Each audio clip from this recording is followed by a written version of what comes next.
Hello everyone. Today I'm going to cover a topic which is very important, that is balancing of a chemical equation. This topic is actually problem of maximum of number of students because they don't know how to balance a chemical equation. Some of them try to cram it and some of them leave it unbalanced. So सबसे पहले तो पता होना चाहिए कि what is a balanced chemical equation. It's an equation in which the total number of atoms of each element in the reactants on the left hand side of the equation is same as number of atoms in the product formed on the right side of the equation.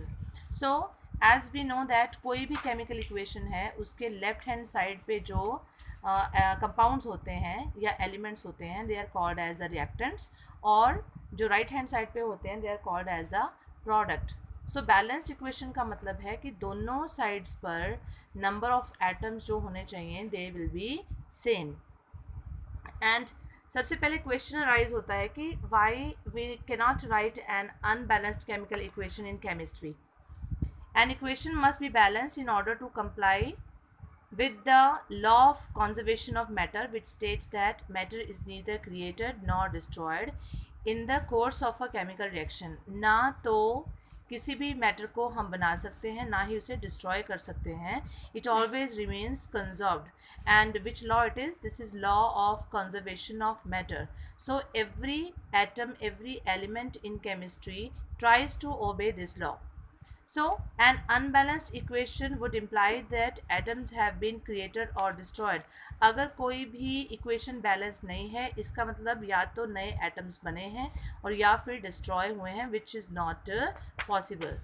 So students, today we will do the balancing of chemical equation with hit and trial method. So suppose I have this equation: iron plus water gives ferric oxide plus hydrogen. So सबसे पहले आप क्या करोगे? You write down left hand side and right hand side. उसके नीचे आप लिखोगे what are the atoms present. जैसे इस इक्वेशन में iron, hydrogen, oxygen I wrote on the left hand side. Similarly iron, hydrogen, oxygen I wrote on the right hand side. Now count the number of atoms on both of the sides.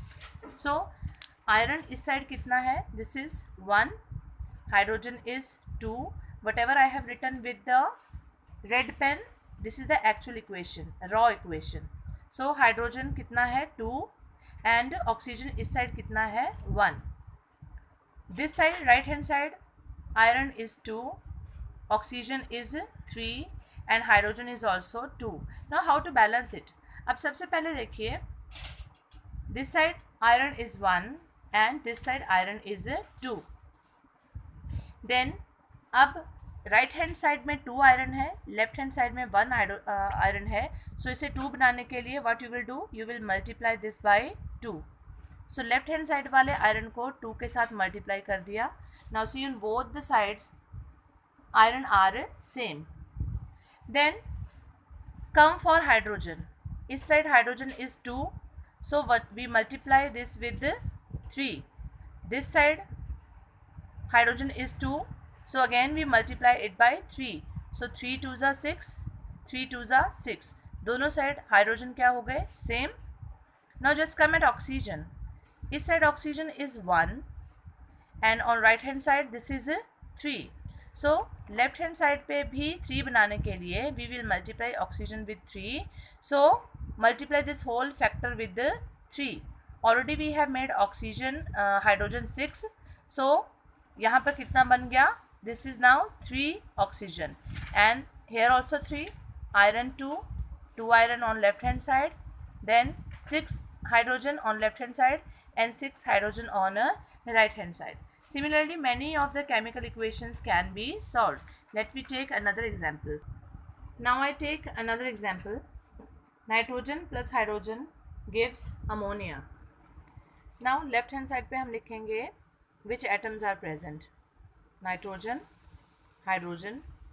Similarly, right hand side पे भी nitrogen and hydrogen. Now see, left hand side पे कितने nitrogen present हैं? 2. और right hand side पे कितने nitrogen present हैं? 1. Hydrogen count करेंगे 2 और इस साइड कितने हैं 3. Now we want them equal in number on both the sides, left hand side as well as right hand side.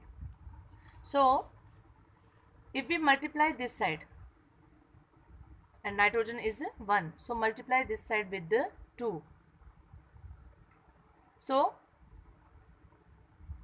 हमारे पास दोनों साइड नाइट्रोजन क्या हो जाएंगे same. But on the same time जब आप इसको 2 से मल्टीप्लाई करते हैं देन हाइड्रोजन कितने हो गए 3 2 6 और इस साइड आपके पास हाइड्रोजन कितने हैं 2. सो आपको इस साइड 3 के साथ मल्टीप्लाई करना पड़ेगा for making it 6. So multiply here with the 3. So now see 2 nitrogen 3 2 6 hydrogen 3 2 6 hydrogen. So this is called as hit and trial method. Means जिस साइड आपको लगता है कि जो नंबर ऑफ एटम्स कम या ज़्यादा हो रहा है उस पर्टिकुलर नंबर के साथ you have to multiply. Let me take one more example. Sodium plus water gives sodium hydroxide and hydrogen. अब फिर से लेफ्ट हैंड साइड में लिखेंगे हम number of atoms present, right hand side पे भी. Now sodium present is 1, hydrogen 2, oxygen is 1. Right hand side पे भी सोडियम इज 1, हाइड्रोजन काउंट करेंगे total 2 + 1 3 and oxygen is also 1. So अभी हम सोडियम और ऑक्सीजन को टच नहीं करेंगे. We will start with balancing hydrogen.